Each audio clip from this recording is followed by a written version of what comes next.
Bueno, pues queremos hacerte sentir en casa, así es que espero que podamos hacerte sentir en casa y que solo escuches el mensaje del Evangelio y que confiamos en que efectivamente ese es el único poder que puede transformar tu vida y tu corazón, así como lo ha hecho con el nuestro. Entonces, bienvenido a Doxa.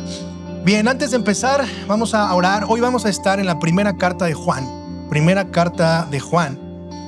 Y la verdad es que de esta porción que vamos a ver esta mañana podemos sacar 5 sermones. Y de hecho es una serie que estamos viendo en la iglesia, pero no vamos a ver 5 sermones. Y tampoco te espantes, no me voy a tardar 3 horas, porque podría pensar en que es mucho tiempo. Pero la idea es que podamos resumir esta porción en 3 ideas principales y en una que me parece fundamental que podamos escuchar todos el día de hoy, en esta mañana. Vamos a estar en Primera de Juan y vamos a estar en el capítulo 1, todo el capítulo 1 hasta el capítulo 2, versículo número 3. ¿Ok? Todo el capítulo 1 y capítulo 2, versículos del 1 al 3. Y ahí es donde vamos a estar esta mañana. Pero vamos a orar. Señor, gracias por la bendición de estar aquí reunidos en tu nombre. Gracias porque podemos adorarte en tu día, Señor, y podemos venir a darte gloria, Señor. Hoy es el primer día de la semana y comenzamos obedeciendo este mandamiento de guardar este día para ti. Te damos gracias por todo lo que has hecho en nuestras vidas. Gracias porque tu gracia se ha manifestado en cada momento, en cada instante, Señor, y no tenemos con qué pagar eso. Hoy te pedimos, Señor, que podamos ser confrontados por el poder de tu evangelio, pero que también haya esperanza en ese mismo evangelio para tener esa fe fortalecida y seguir adelante, a pesar de las circunstancias, a pesar del dolor, a pesar de los problemas, a pesar de la aflicción y a pesar de que seguimos en este mundo caído, anhelando y deseando que vengas pronto por tu iglesia. Te damos gracias por todo esto, Señor. Te ruego que no haya nada escondido en mi corazón, Señor, que me ayudes a exponer el evangelio fielmente y que seas tú hablando a la vida de esta iglesia y a mi propia vida. En el nombre de Jesús. Amén. El título del día de hoy es Jesús es luz y nuestro abogado. Jesús es luz y nuestro abogado. ¿Cuántos aquí tienen mejores amigos? Levanten su mano. ¿Los demás son cerrados o qué onda? Ok, bueno, vamos a ponerlo más fácil. ¿Cuántos de aquí tienen amigos? Dicen por ahí que los amigos se cuentan con los dedos de la mano, ¿cierto? Ese es un dicho muy viejo, pero es una realidad. Imagínate que hablas con tu mejor amigo y le cuentas que algo te ha sucedido con otro mejor amigo que tenías y que ese mejor amigo ha abusado de ti, que ese mejor amigo te ha traicionado, que lo cachaste hablando de ti o la cachaste hablando de ti, que hizo cosas que jamás te imaginabas que te iba a hacer porque se suponía que era tu amigo. Y abres tu corazón y te descoses ahí con el otro mejor amigo, ¿no? Y este mejor amigo que te dice, no puede ser, ¿cómo es posible?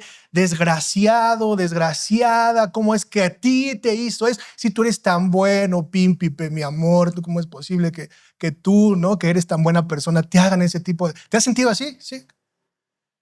Y entonces en esa plática, terminas la plática y es como de, wow, él sí me entiende, ¿no? Él sí me valora.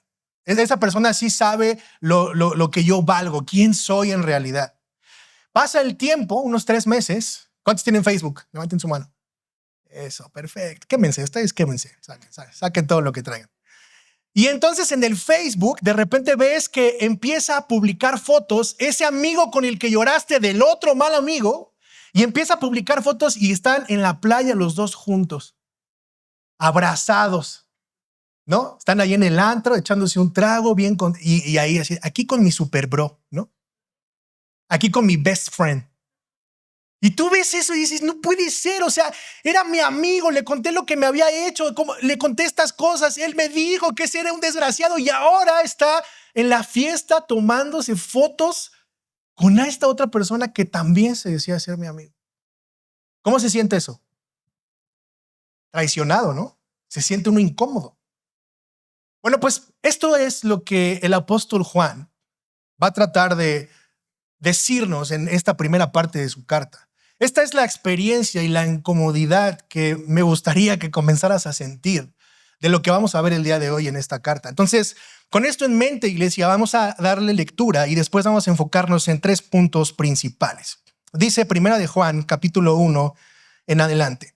Lo que existía desde el principio, lo que hemos oído, lo que hemos visto con nuestros propios ojos, lo que hemos contemplado y lo que han tocado nuestras manos, esto escribimos acerca del verbo de vida. La vida se manifestó y la vida se manifestó.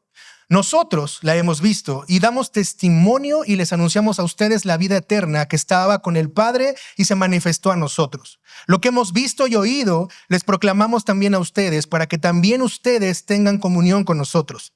En verdad nuestra comunión es con el Padre y con su Hijo Jesucristo.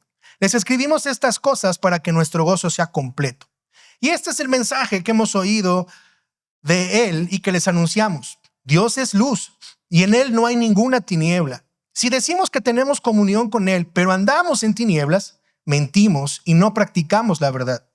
Pero si andamos en luz, como Él está en luz, tenemos comunión los unos con los otros y la sangre de Jesús, su Hijo, nos limpia de todo pecado. Si decimos que no tenemos pecado, nos engañamos a nosotros mismos y la verdad no está en nosotros. Si confesamos nuestros pecados, Él es fiel y justo para perdonar los pecados y para limpiarnos de toda maldad. Si decimos que no hemos pecado, lo hacemos a Él mentiroso y su palabra no está en nosotros. Hijitos míos, les escribo estas cosas para que no pequen. Y si alguno peca, tenemos abogado para con el Padre, a Jesucristo el justo. Él mismo es la propiciación por nuestros pecados y no solo por los nuestros, sino también por los del mundo entero. Y en esto sabemos que lo hemos llegado a conocer si guardamos sus mandamientos. Déjame darte un poco de contexto acerca de la carta o de esta primera carta de Juan o de las 3 cartas de Juan. Esto se refiere a finales del siglo I después de Cristo, probablemente escrito en Éfeso por el apóstol Juan, y esto lo hacía para combatir herejías emergentes, especialmente el gnosticismo, que negaba la verdadera humanidad de Jesús y promovía un dualismo entre el espíritu, que era bueno, y la materia o el cuerpo, que era malo. La carta buscaba reafirmar que Jesús es el Hijo de Dios y es Dios 100% hombre. Juan hace un énfasis muy profundo acerca de la luz, la verdad y el amor como guías para la vida cristiana, en contraste con las falsas enseñanzas que estaban dando los gnósticos y recordando a los creyentes la importancia de la comunión y el amor mutuo para poder discernir la verdad de la mentira. Con esto, mis hermanos, lo que quiero que podamos ver es que la iglesia ya sufría persecución desde los tiempos de Juan. En la iglesia ya había problemas de doctrina desde los tiempos de Juan. Y había falsos maestros que se estaban levantando diciendo que Jesús no era Dios.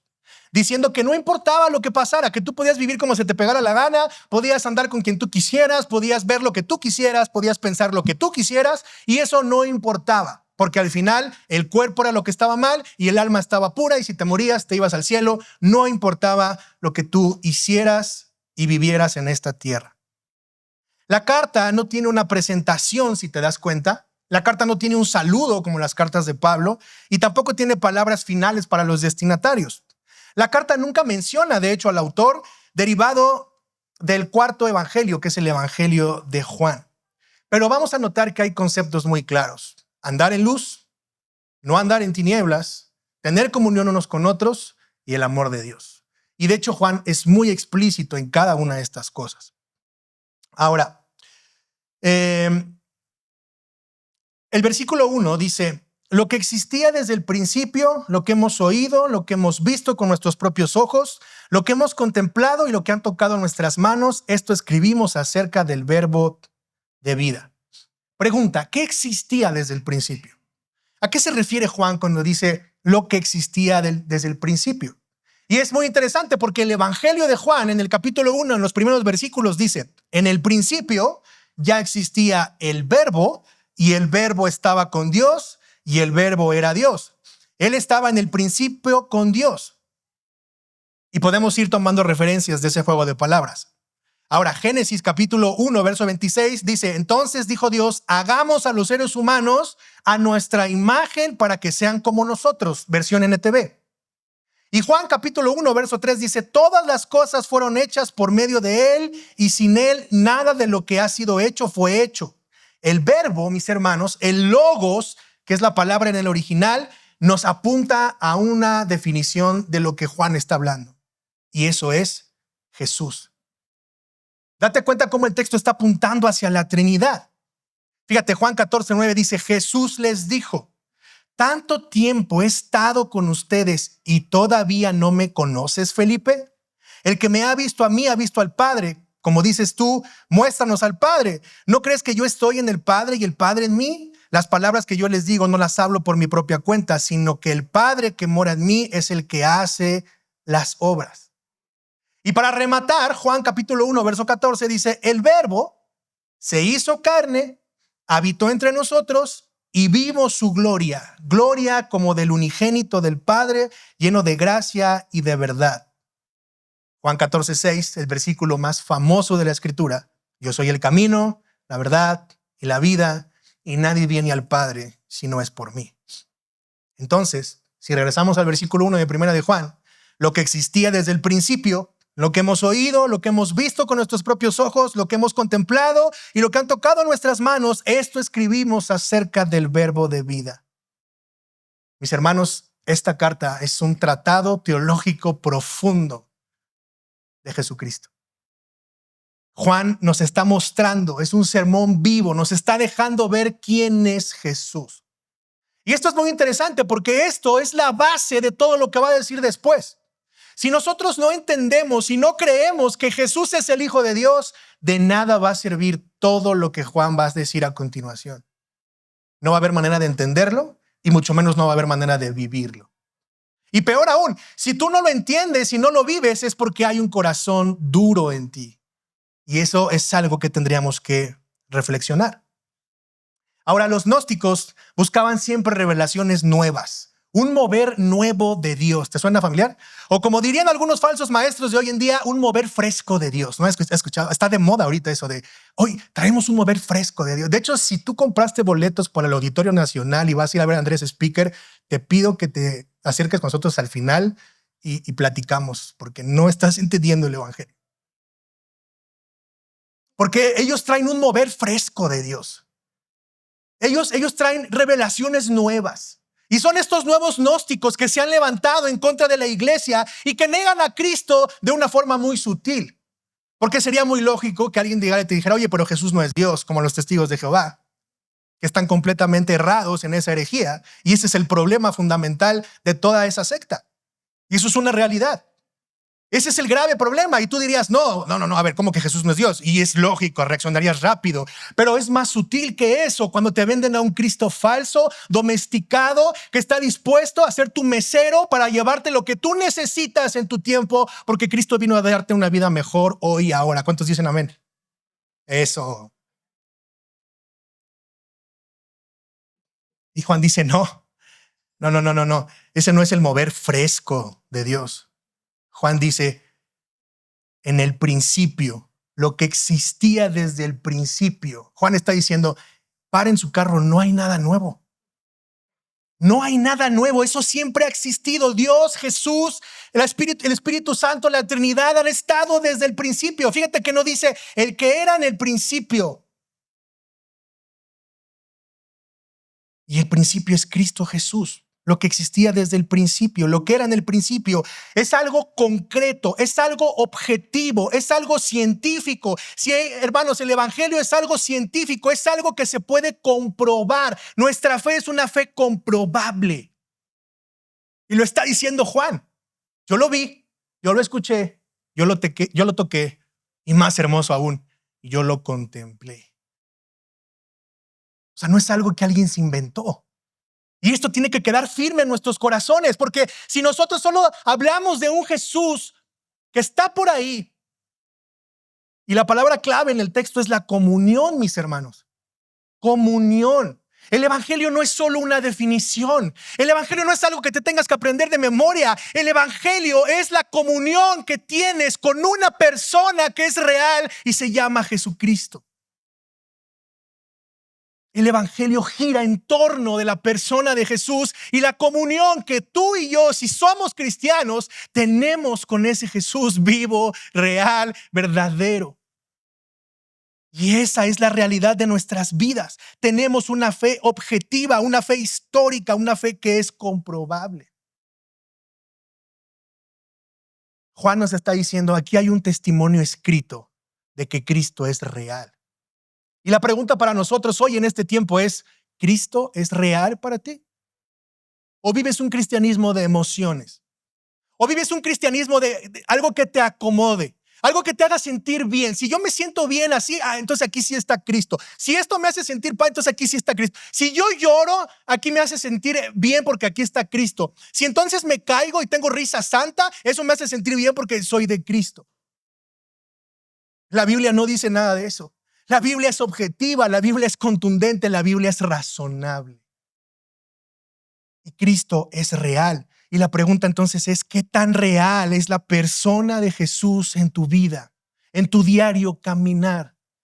Me encanta porque cuando tengo consejerías, lo primero que hago es preguntar si es cristiano. Porque si no, ¿para qué perdemos el tiempo?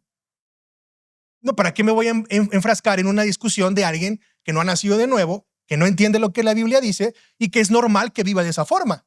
Es lógico. Es más, ni siquiera podría juzgarla o criticarla. Es lógico.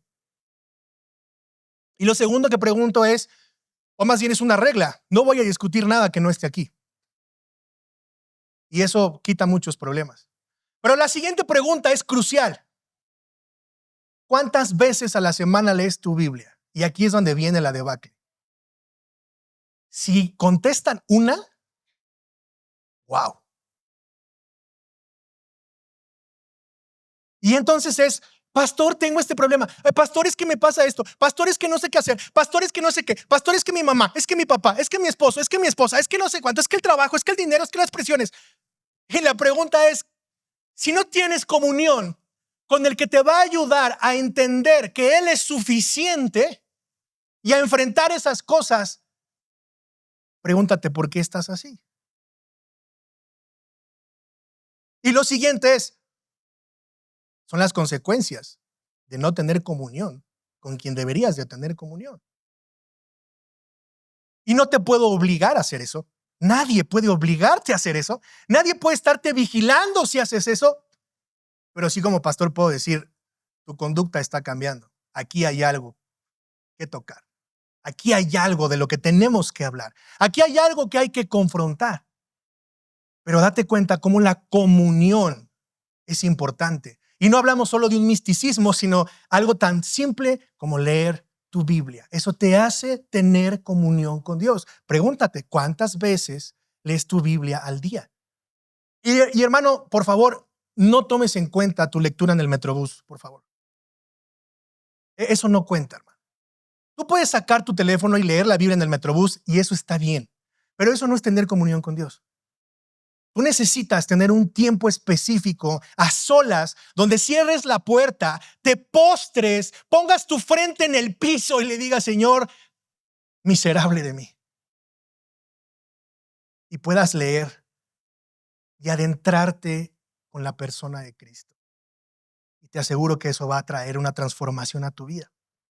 Y es tan importante que fíjate lo que dice el versículo 2. Y la vida se manifestó, nosotros la hemos visto y damos testimonio. Les anunciamos a ustedes la vida eterna que estaba con el Padre y se manifestó a nosotros.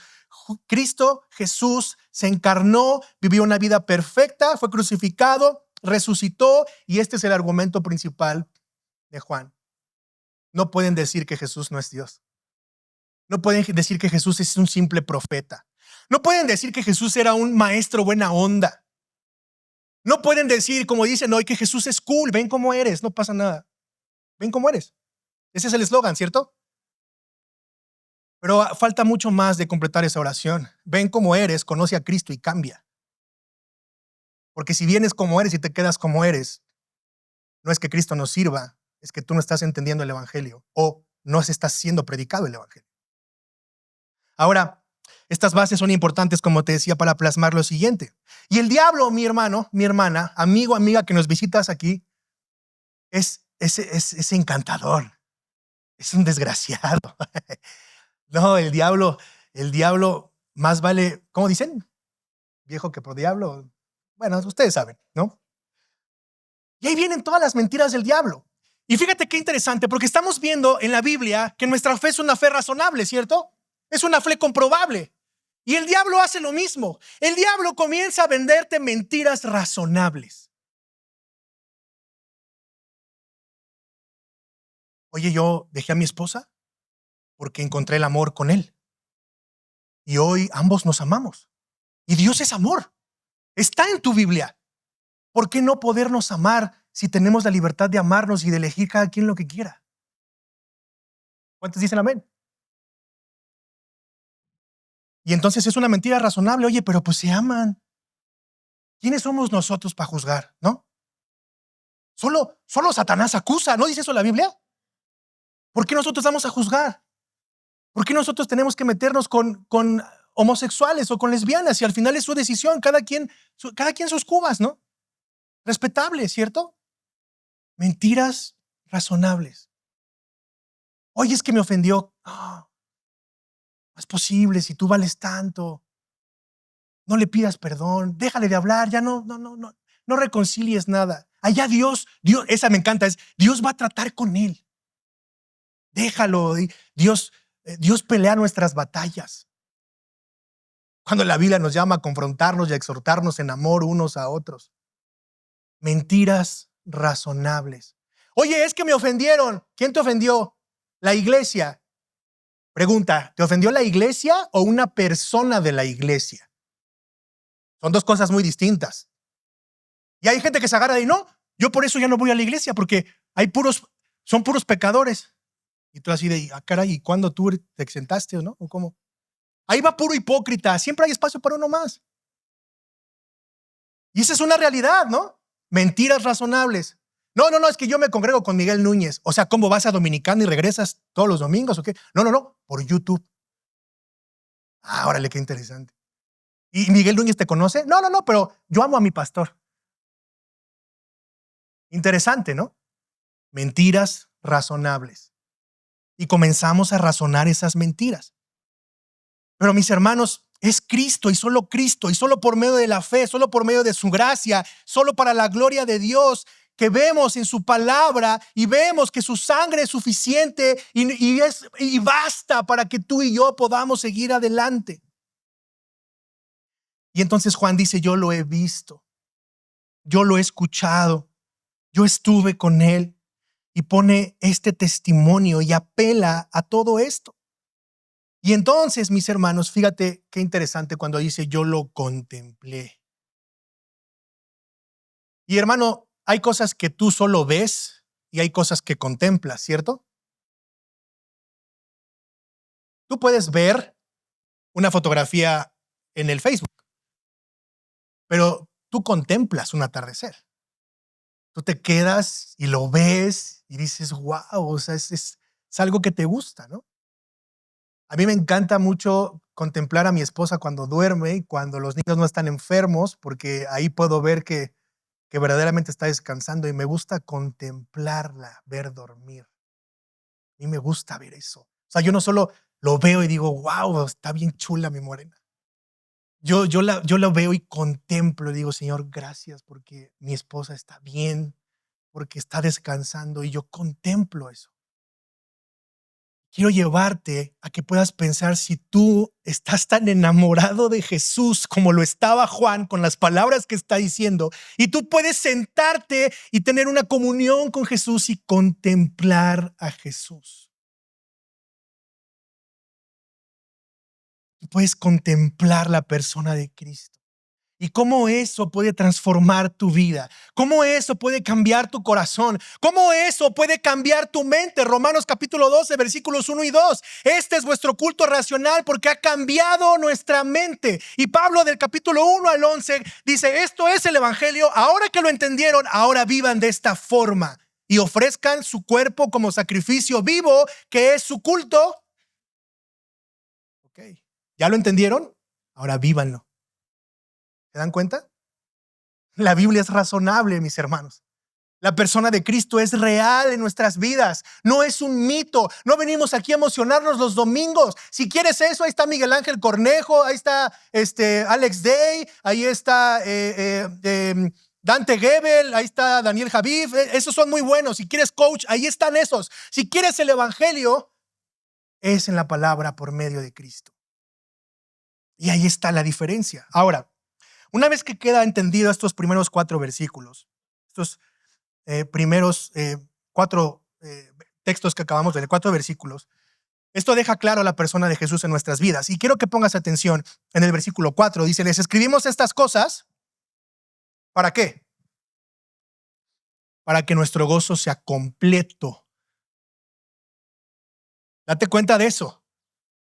Necesitas tener comunión con Cristo porque esa es la única forma en que tu gozo va a ser completo. ¿Y de qué gozo se refiere Juan? El gozo de la salvación. Mi hermano, ¿hay sarampión? Sí, hay sarampión. ¿Trump atacó Irán? Sí, atacó Irán. ¿Mataron al Mencho? Sí, mataron al Mencho. Se va a poner feo esto, se va a poner muy feo. Pero nuestro gozo no está ahí. Si tú y yo somos de Cristo, tú y yo sabemos que somos extranjeros en esta tierra, que este no es nuestro lugar. Aquí no pertenecemos, nosotros pertenecemos al reino de los cielos y cuando Cristo venga, vendrá por su iglesia y eso debería de ser suficiente para completar tu gozo.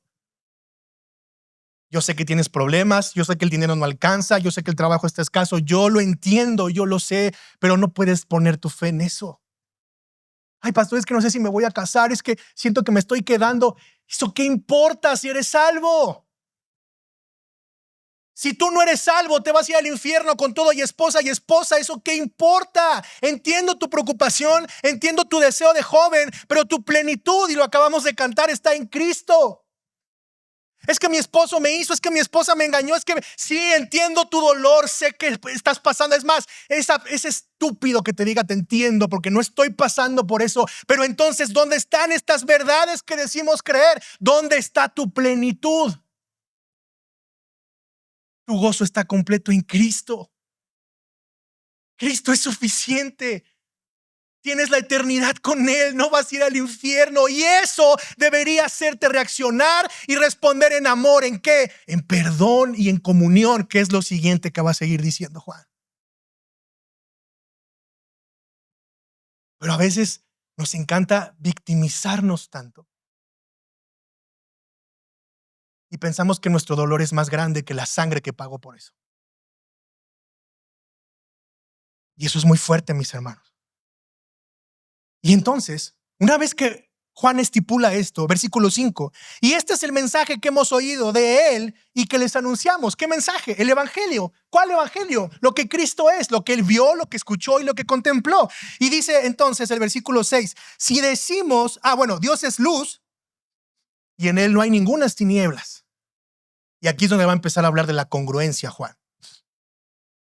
Si decimos que tenemos comunión con Él, pero andamos en tinieblas, mentimos y no practicamos la verdad. Fíjate qué interesante porque está hablando de practicar la verdad. Y esto es muy importante, mis hermanos. Dios es amor y Dios es luz, de acuerdo al texto. Ahora, fíjate qué interesante, porque el texto no dice Dios es amor, dice Dios es luz. Nosotros pensamos en que la gente no se vaya a ofender o no se vaya a enojar cuando comenzamos a evangelizar, ¿cierto? ¿Y qué es lo primero que decimos cuando evangelizamos a alguien? ¿Que Dios es qué? Que Dios es amor. Y eso es una verdad. Pero eso desencadena una serie de cosas y una serie de preguntas que son lógicas para las personas. Y entonces la gente comienza a razonar y dice, si Dios es amor, entonces ¿por qué hay tantas guerras? ¿Cierto o no?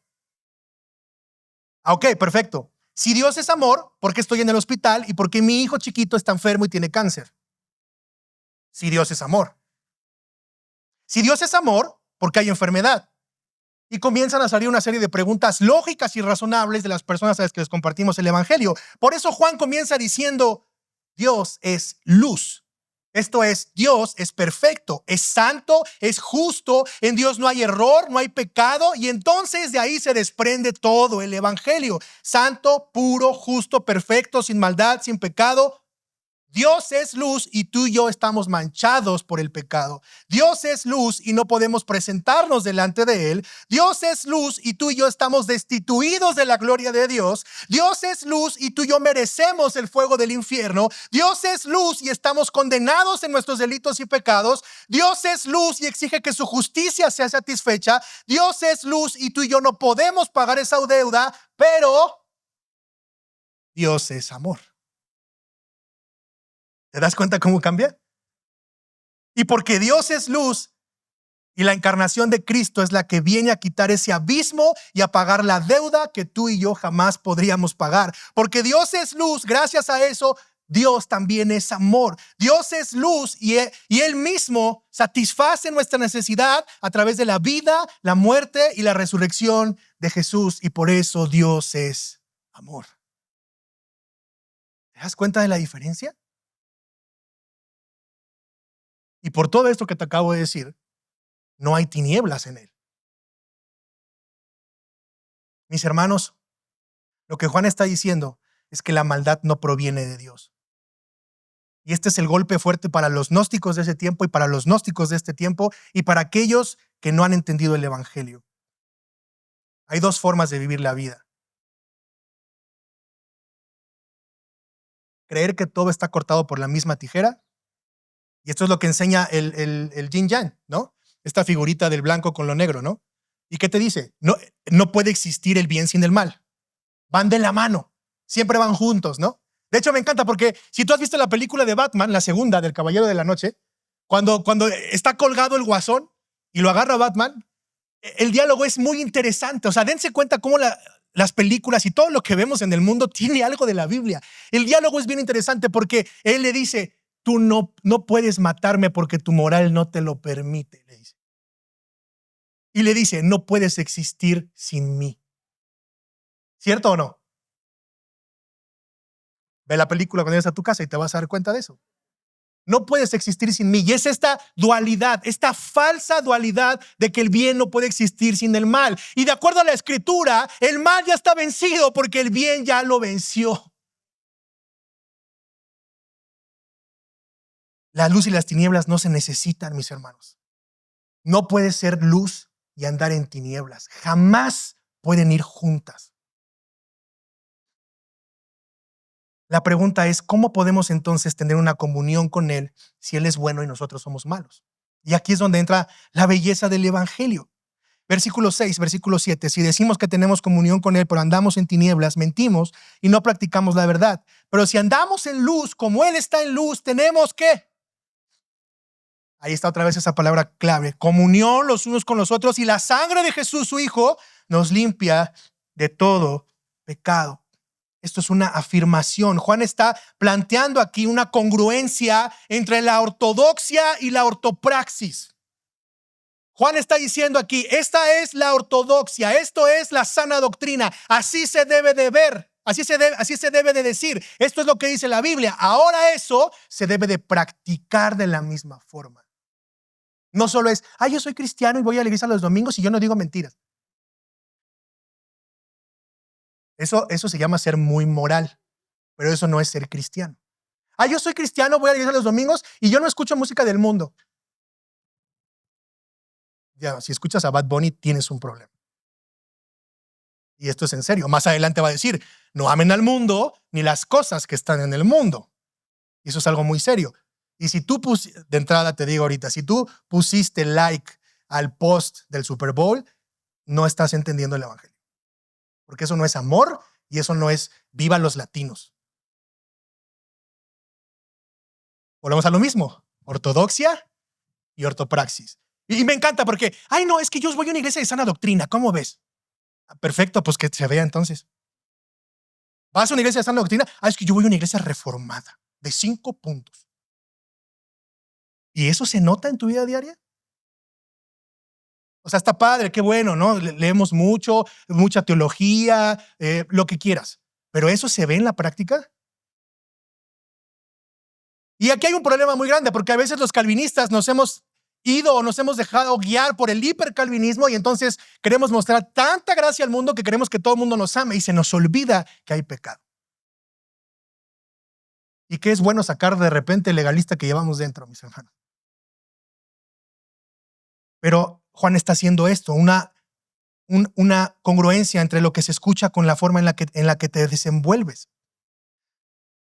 Y la pregunta del millón, ¿el hombre es bueno? ¿El hombre es bueno? La respuesta de la gente es sí, el hombre es bueno, pero a veces hace cosas malas, ¿cierto? ¿Y qué dice la Biblia? El hombre es malo y a veces hace cosas buenas. Es al revés. Mateo 7:11. Así que si ustedes, me encanta la NTV porque es directa la NTV. Así que si ustedes, gente pecadora, perdón si alguien se ofendió, lo siento. Así que si ustedes, gente pecadora, saben dar buenos regalos a sus hijos, ¿cuánto más su Padre Celestial dará buenos regalos a quienes se lo pidan? En conclusión, el hombre siempre tendrá una inclinación hacia el mal. Y cuando digo hombre me refiero al género humano. ¿Quién enseña a los niños a obedecer? Perdón, a desobedecer. ¿Quién enseña a los hijos a desobedecer? Yo nunca he visto que alguien diga, mira hijo, se miente así, fíjate bien, ponle atención. Mira hijo, así se roba un juguete en 3 pasos. Tengo un hijo de 4 años y es perverso. Perverso, o sea, ese hermano necesita vara 3 veces al día y se resiste, O sea, aparte él sí cree que es Terrenator, o sea, él sí cree que, o sea, es fuerte. Y algunos dicen, no, yo no tengo pecado, yo soy buena onda. Otros dicen, tengo pecado, pero me voy a separar del mundo para ya no tener pecado, ¿no? Y entonces como de ya no porque ustedes me contaminan. Entonces la culpa es del mundo, no de la persona. Mis hermanos, corre por nuestras venas pura maldad. Y otros dicen, no pasa nada, la salvación no se pierde, ¿cierto o no? ¿Cuántos dicen amén? Cierto, la salvación no se pierde. Entonces, vivamos como se nos pegue la gana, no pasa nada. Al fin y al cabo ya somos salvos. Ya nada más decimos, Señor Maranata. Ahora, en esta frase sí hay una verdad. No somos salvos por obras, y eso es gracia, pero somos salvos para obras, y eso también es gracia. Fíjate, Efesios 2, del 8 al 10. Dios los salvó por su gracia, ¿cuándo qué? Cuando creyeron. Ustedes no tienen ningún mérito en eso. Es un regalo de Dios. La salvación no es premio por las cosas buenas que hayamos hecho. Así que ninguno de nosotros puede jactarse de ser salvo, pues somos la obra maestra de Dios. Él nos creó de nuevo en Cristo Jesús a fin de que hagamos las cosas buenas que preparó para nosotros tiempo atrás. Contundente. El cristiano tiene pecado, pero puede dejar el pecado y alcanzar la perfección. Es algo que también se enseña, ¿no? Y eso se llama legalismo o super santidad. Aquellos que llegan a un lugar, a una fiesta, y la gente está tomando, está fumando y está escuchando la sonora santanera, y llegan y dicen, oh, Dios. No, o sea, aquí ve la nube de pecado que hay aquí, o sea, se ve. No, yo no puedo entrar ahí, o sea, mi santidad. Efesios 2, del 8 al 10.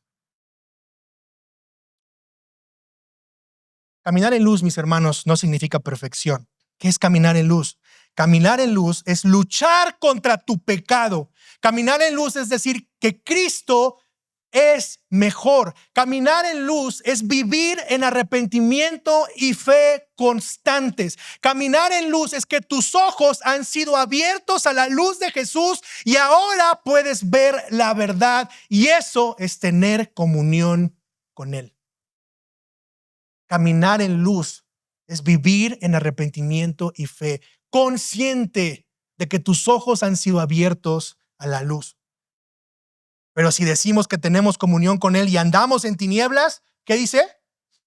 mentimos y no practicamos la verdad, no andamos en luz. Entonces, ¿qué es andar en tinieblas? Caminar en tinieblas es que si nuestros ojos no han sido abiertos y tu práctica constante es la del reino de las tinieblas, entonces, mi hermano, tú eres un mentiroso. El mismo Juan en su evangelio dice, Jesús contestó, les digo la verdad, todo el que comete pecado, esclavo es del pecado. Y un esclavo no es, fíjate qué importante es esto, un esclavo no es un miembro permanente de la familia.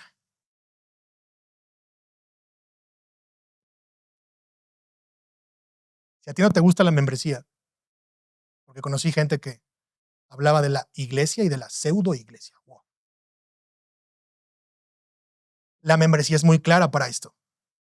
La membresía es para los creyentes, los que andan en luz, los que luchan con su pecado, los que reconocen su miseria, los que buscan ayuda para poder seguir teniendo comunión con Jesús, los que están en el camino y en la carrera que nos dice Hebreos, pero necesitan ayuda para continuar en la carrera porque sus ojos están puestos en el autor y consumador de la fe. No son perfectos, fallan, pecan, pero aman y contemplan a Cristo.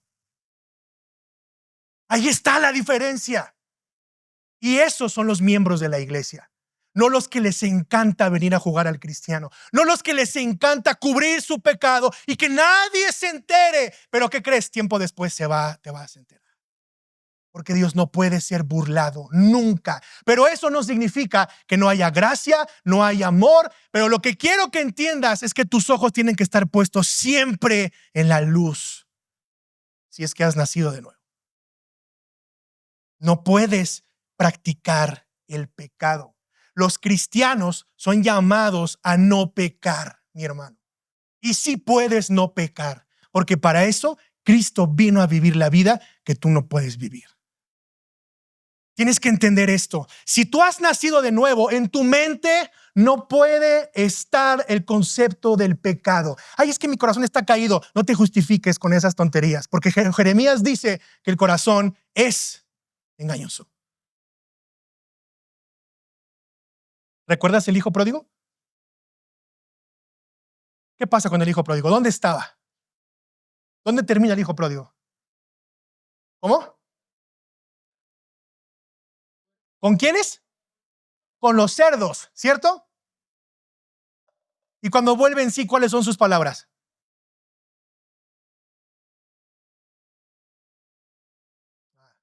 En la casa de mi padre tenía esto. Él está diciendo, yo no pertenezco aquí. Mira, mi hermano, los cerdos se revuelcan con los cerdos y se revuelcan con el lodo. Las ovejas solo se ensucian un poco, pero no se revuelcan en el lodo. Otra vez, los cerdos se revuelcan en el lodo y están con los cerdos. Las ovejas se pueden ensuciar del lodo, pero no se revuelcan en el lodo. O eres cerdo o eres oveja. Y sé que es muy fuerte, pero esta es una realidad. Y quiero que comiences a sentir la incomodidad del mismo evangelio, porque esto no es un juego. Y la vida es algo práctica. ¿Estás en luz o estás en tinieblas? No hay más que dos sopas. Y cuidado si dices que estás en luz. Porque si no se demuestra en la comunión con los demás, tú estás mintiendo. Y fíjate qué tremendo, versículo 8. Si decimos que no tenemos pecado, ¿a quién engañamos? A nosotros mismos. Hay mucho mitómano, ¿eh? Y se creen sus propias mentiras. Ya iba a decir una barbaridad, pero no voy a hablar de la mañanera. Pero eso es impresionante. Creerte tu propia mentira. ¿Sabes qué? Tienes que tener cuidado de ti mismo. Y hace un tiempo mi oración comenzó a cambiar. ¿Y sabes qué empecé a orar? Señor, cuídame de mí mismo. Cuida a mi esposa de mí. Cuida a mis hijos de mí. Y cuida a la iglesia de mí. Porque soy un desastre. Yo soy un peligro sin ti. Cuídame de mí mismo, Señor. Y te digo otro tip. Deja de platicar contigo, hermano. Porque la peor plática que puedes tener es la que tienes contigo. Porque tú siempre te vas a justificar. Tú siempre vas a decir que todo está chido, que tú eres el súper galán, la súper guapa, que tú eres el gran cristiano, la gran cristiana, el buena onda, el que nunca peca, y te vas a comprar tu propia mentira todos los días. Ahora, ¿están aquí, iglesia? Sé que es largo, pero tengo que ahondar en esto. ¿Te ha pasado que ofendes a alguien? ¿Y qué le dices cuando ofendes a alguien? Y esto es bien común. Perdóname, no era yo, ¿cierto? No sé qué me pasó. No, si eras tú. Más bien, ese eres tú. Ese es el verdadero tú. El que miente, el que ofende, el que peca, el que va en contra de la voluntad de Dios, ese sí eres tú. Y es el que te tienes que dar cuenta. Mis hermanos, todas las cartas de Pablo son impresionantes y te voy a decir por qué. Y nosotros a veces idolatramos a Pablo. La única diferencia entre Pablo y nosotros, ¿sabes cuál es? Que Pablo era más consciente de su pecado. Y eso es lo que quiero que te lleves hoy, que tengas conciencia de tu pecado. Porque entre más consciente seas de tu pecado y de quién eres tú, más la cruz se va a hacer más grande. Y tu necesidad de Dios va a ser más grande. Y vas a decir, sin Jesús es imposible. Sin Jesús yo no puedo. Sin Jesús no hay manera. Sin Jesús no hay solución. Yo necesito a Cristo en mi vida porque si no estoy perdido. Y entonces el versículo 9 toma sentido. ¿Qué dice? Si confesamos nuestros pecados, hay una condición ahí. Él es fiel y justo para perdonarnos y limpiarnos de toda maldad. Mi hermano, pecado confesado, pecado perdonado. Pero para que tú puedas confesar, necesitas un componente importante que solo los cristianos tienen y que solo el Espíritu Santo te puede dar. Arrepentimiento y fe. Y arrepentimiento no es llorar. No es que llores como Magdalena por las calles. Eso no es arrepentimiento. El arrepentimiento es lo que hizo David. Y las palabras de David fueron: contra el cielo y contra ti he pecado. Si en tu mente y en tu corazón no entiendes que al primero que ofendes y con el primero que tú pecas es con Dios, tú no has entendido el evangelio. Y eso es muy claro. Necesitamos confesar nuestro pecado. Es que yo ya fui con Dios y se lo confesé. No. Para eso está la iglesia. Y la iglesia es un medio de gracia. Y necesitas confesar tu pecado con la iglesia. Y eso puede ser Mateo 18, con el proceso de Mateo 18 o con el pastor o los pastores de la iglesia. Ese es el primer paso para poder pensar que esa persona está arrepentida. Porque hay un cambio de conducta. ¿Amén? Cuando tú contratas a un abogado, ¿qué es lo primero que te dice el abogado? Necesito que ¿qué? Que confieses. ¿Tú quieres que te saque de este problema? Sí. Necesito que me digas todo para saber cómo te defiendo. Si tú no me sueltas toda la sopa, yo no te voy a poder defender. Así es que empieza a confesar. Y es lo mismo con Dios. ¿Tú quieres que el Señor te perdone? Necesitas confesar. Necesitas empezar a hablar. Lo más escondido que tengas, hermano. Y estamos en el tiempo de la gracia. Gracias a Dios, hoy todavía estamos en el tiempo de la gracia. Porque va a llegar un día, el día del juicio, y se acabó el tiempo de la gracia. Necesitas hablar y confesar. Y entonces, Él es fiel y justo. ¿A ti y a mí? No, Él es fiel a su palabra. Y entonces nos limpia y nos perdona y nos limpia de toda maldad. Versículo 10, si decimos que no tenemos pecado, lo hacemos a él mentiroso. Fíjate el juego de palabras. Primero, nos mentimos a nosotros mismos. Luego, le mentimos a nuestros hermanos. Y peor aún, si seguimos en esa secuencia, hacemos a Dios mentiroso. ¿Te das cuenta del problema tan serio de decir que somos una cosa, pero en la práctica somos otra?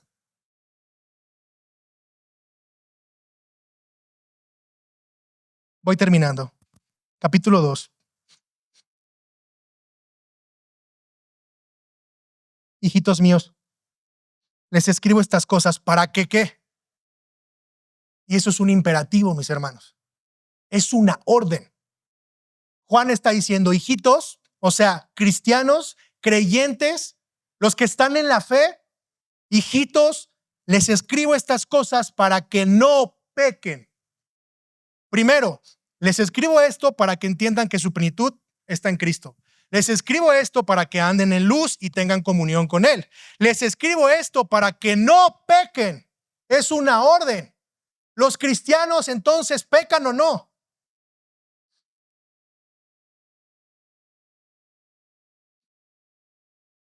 Ahí es donde entra la comunión con Jesús, mis hermanos. Porque en tu mente tendría que estar esto. Si yo ando en luz, yo no puedo seguir pensando en maquilar pecado. Si yo estoy en luz, yo no puedo dejar una mínima ventana abierta al pecado. Si yo estoy en luz, yo no puedo coquetear con el pecado. Yo necesito ser radical con el pecado. Porque Juan está diciendo, les escribo estas cosas para que no pequen. Pero Diego, ¿qué hay si fallo?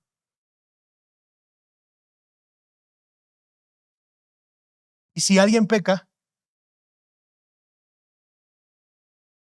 tenemos abogado para con el Padre. Jesucristo el justo. Y ahí está la respuesta. Él mismo es la propiciación por nuestros pecados, y no solo por los nuestros, sino también por los del mundo entero. Mis hermanos, quiero que puedas ver que lo que el apóstol nos está diciendo es, sean conscientes de su pecado. Vean su necesidad de Cristo. Que esa necesidad los lleve a tener comunión con Él porque anhelan contemplarlo. Que eso se refleje en el amor con sus hermanos, pero sepan que los cristianos no pecan. Pero si llegan a caer, hay un abogado al que pueden ir y descansar y confesar y decir, Señor, yo he pecado contra el cielo y contra ti. Y entonces puede venir la gracia nuevamente a operar. Pero si tu pensamiento es, yo puedo burlarme de Dios, yo puedo decir que ando en luz, yo puedo aparentar ser un buen cristiano en la iglesia, yo puedo aparentar ser un súper hermano con la comunidad en la que me congrego, pero al final mi vida es practicante de pecado, tú estás perdido. Ahora, Él es la propiciación por nuestro pecado, y no solo por nosotros, sino los del mundo entero. Y podría parecer algo contradictorio, porque Juan dice, de tal manera amó Dios al mundo, que entregó a su Hijo para que todo aquel que en el que no se pierda, mas tenga vida eterna. Después dice, no amen al mundo. Y entonces aquí está diciendo que se entregó por todo el mundo. Entonces, ¿todos vamos a ser salvos? ¿Dios va a salvar a toda la creación? La respuesta es no, mis hermanos. Lo que Juan está diciendo aquí es que el sacrificio de Cristo es suficiente para pagar el pecado de toda la humanidad, pero solo va a ser efectivo para aquellos que pongan su esperanza y su fe en Él. Y de acuerdo a Efesios, eso es solamente un regalo que Dios te da, lo cual debería de hacerte sentir privilegiado de que Dios, en su gracia, siendo lo que eres, haya abierto tus ojos para que puedas ir delante del abogado justo y confesar tus pecados. Amén. Quiero pedir a Ares si puede pasar, por favor.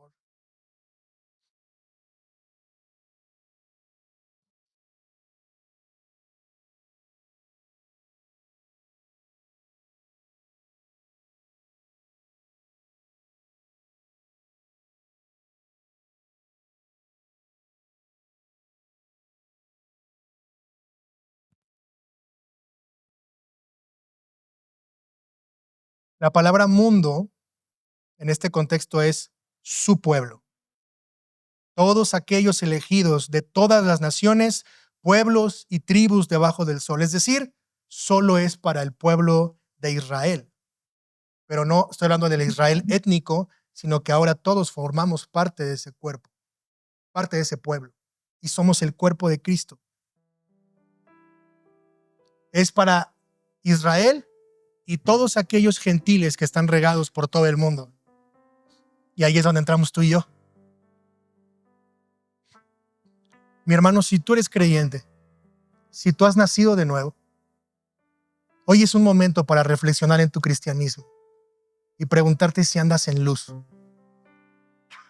si estás siendo radical con el pecado, si lo que vives, lo que escuchas domingo a domingo, lo que lees, lo que consumes, ¿qué consumes todos los días? ¿Qué series ves? ¿Hacia dónde se carga más la música que escuchas?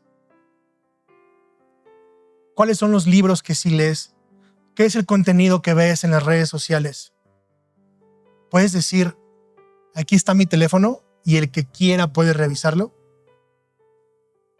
A mí me encantaría ver eso. Pero tristemente te aseguro que no todos estarían dispuestos a hacer eso. Y eso no significa que yo soy más que tú o que yo no tengo nada que esconder. No. Yo también necesito ser muy consciente de mi pecado. Muy consciente de mi pecado. Pero por la gracia de Dios, puedo decirte, aquí está mi teléfono. Puedes revisarlo. Quien sea.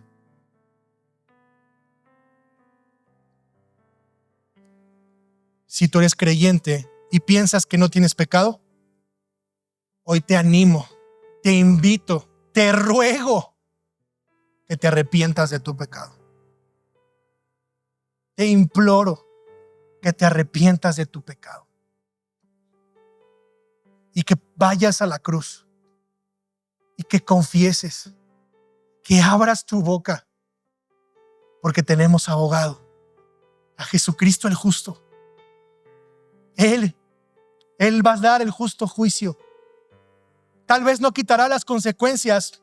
Y él le dijo a David, no quitaré mi espada de tu familia, de tu casa. Pero lo perdonó.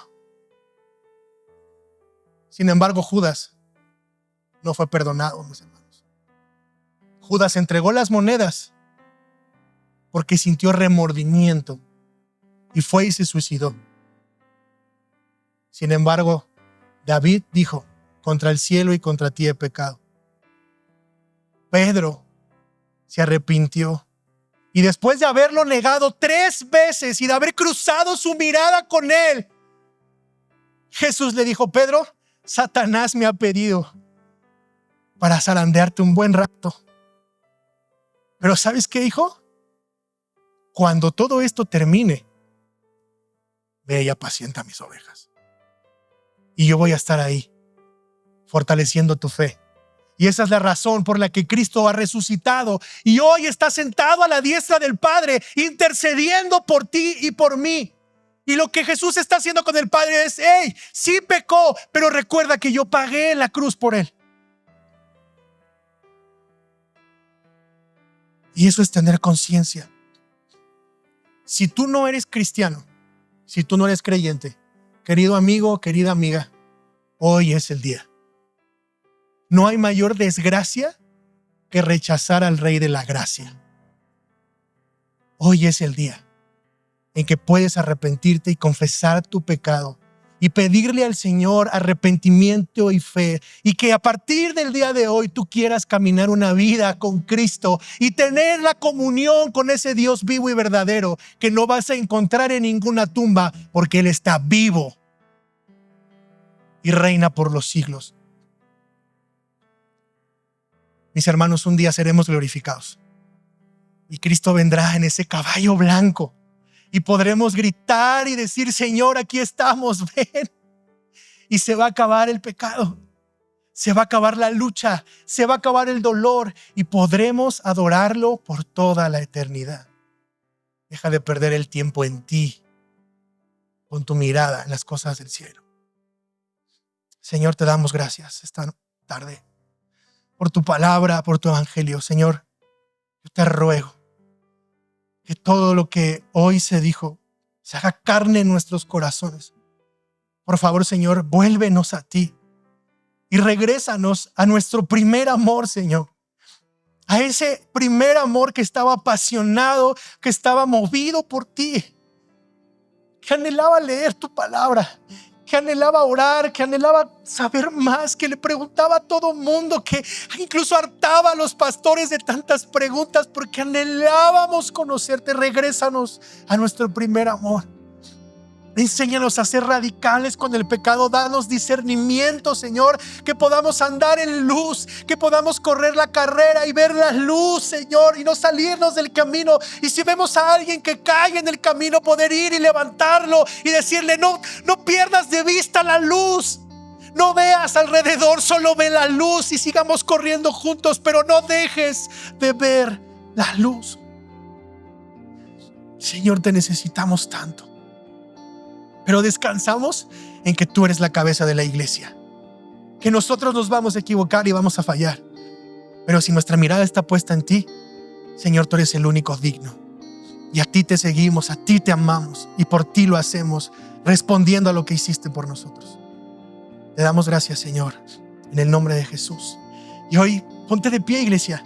Vamos a cantar y vamos a alabar a Dios y vamos a decirle que Él basta, que Él es suficiente, porque Él es la plenitud y nuestro gozo está en Él.